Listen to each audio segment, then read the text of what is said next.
નમસ્કાર મિત્રો, CGV smart CNG ગોતા અમદાવાદની અંદર આપણું સ્વાગત છે। ગાડી આજે આપણી પાસે આવી છે ટાટાની નેક્ઝોન ટર્બો ગાડી છે। ટાટાનું ન્યૂ મોડલ ગાડી છે અને ગાડીની અંદર સીએનજી કીટ જે છે આપણે લગાડેલી છે।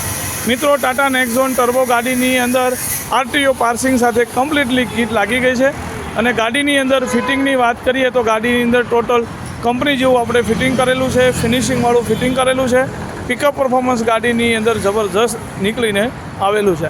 મિત્રો, વાત કરીએ સીએનજી કીટ ઇન્સ્ટોલેશનની તો આપ જોઈ શકો છો કે ગાડીની અંદર એકદમ ક્લિયર લુક સાથે ગાડીનું જે છે એ ઇન્સ્ટોલેશન કરવામાં આવ્યું છે। સેફટીના પોઈન્ટને પ્રોપર ધ્યાન રાખવામાં આવ્યું છે।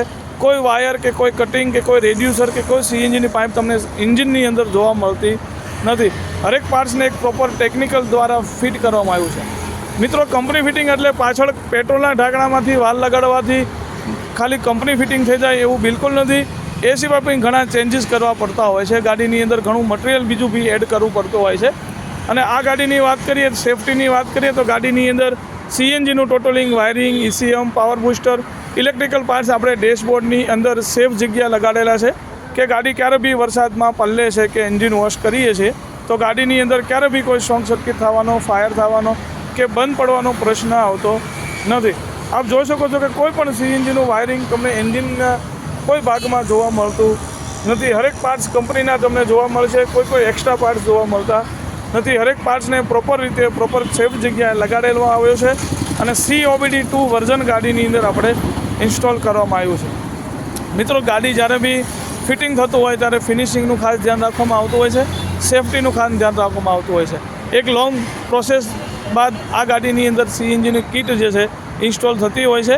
One time fitting, one time setting ગાડીની અંદર કરવામાં આવતું હોય છે અને ગાડીની અંદર 14 કલાક 12 કલાકની લોંગ પ્રોસેસ બાદ ગાડીની અંદર કીટ લાગતી હોય છે। મિત્રો, ગાડીની વાત કરીએ, ફિટિંગની વાત કરીએ તો એક એક્સ્ટ્રા ફિલિંગ પોઈન્ટ આપણે ટેમ્પરરી યુઝ માટે આગળ આપેલો છે અને ગાડીનો જે મેઇન ફિલિંગ પોઈન્ટ છે એ આપણે પેટ્રોલના ઢાંકણાની અંદર આપેલો છે। અહીંયા આપણો જે છે મેઇન ફિલિંગ જે છે સીએનજીનું આપણે પાછળથી પેટ્રોલના ઢાંકણામાંથી કરી શકીએ છીએ એટલે વારંવાર બોનેટ ખોલવાની કોઈ જરૂર રહેતી નથી। એન્જિન જ્યારે આપણું ગરમ છે, ગાડી 200-400 કિલોમીટર ચાલેલી છે અને આગળથી જે ગેસ ફિલિંગ કરવામાં જે પ્રોબ્લેમ રહે છે એ પાછળથી ક્યારેય રહેતી નથી। મિત્રો, એક ટેમ્પરરી વાલ આગળ પણ આપેલો છે કે બાય ચાન્સ ક્યારેય બી તમે રોંગ સાઈડ જતા રહ્યો છો તો આગળથી પણ તમારું ગેસનું જે છે ફિલિંગ થઈ જાય છે। પ્લસ વાત કરીએ ડિક્કી બૂટની તો ટાટા નેક્ઝોનની અંદર ખૂબ સારું એવું ડિક્કી સ્પેસ જે છે આપણને વાપરવા મળે છે। આપ જોઈ શકો છો કે આ જગ્યાએ ગાડીનું જે છે એ પ્રોપર ડિક્કી સ્પેસ જે છે તમને અહીંયા નીચેની સાઈડમાં પણ સારું એવું મળે છે।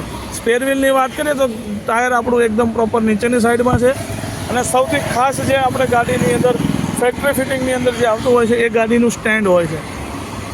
મિત્રો, હેવી ક્વોલિટીનું જે સ્ટેન્ડ છે નીચેથી સેચિસ બનેલી હોય છે અને કોઈ પણ વેલ્ડિંગ વગર રાઉન્ડ પાઇપનું જે મજબૂત સ્ટેન્ડ જે છે ગાડીની અંદર કંપની જે છે આપણને સપ્લાય કરતી હોય છે અને હરેક પાઇપનું પ્રોપર કવરિંગ સાથે ગાડીનું જે છે એ ફિટિંગ કરવામાં આવે છે।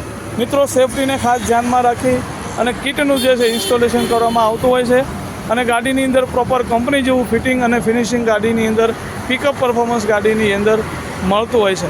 મિત્રો, આ ટર્બો ગાડી છે અને ટર્બો ગાડીની અંદર સીએનજી સિવાય પણ ઘણા પાર્ટ્સ બીજા એક્સ્ટ્રા લગાડવામાં આવે છે।